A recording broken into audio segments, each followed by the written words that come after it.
હું માત્ર 6 વર્ષનો થયો છું. હું મિઝનમાં અભ્યાસ કરું છું. હું મારા નાના આંગળા વડે લખતા શીખ્યો છું. થોડા શબ્દો સમજતા શીખ્યો છું.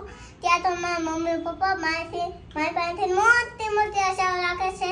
તું તેમ ના કર, તો આમ ના કર, તો નાના બચ્ચા જેવી હરકત ના કર, ઘરની માટીમાં ના રમ, ઘરની માટીમાં તું ના રમ, નાના બચ્ચા જેવી હરકત ના કર, તું ઝડપથી લખ. પણ ઘરની માટીમાં તો ભગવાને રમતા હતા.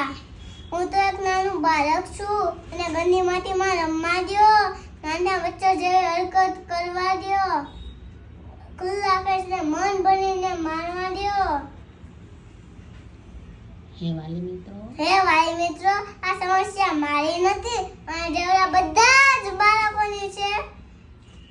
હું ઈશ્વરને પ્રાર્થના કરું છું, ભગવાનને થેન્ક યુ કહું છું જે બધા બાળકો એનું માન પણ માની શકે. જય હિન્દ, જય ભારત, થેન્ક યુ.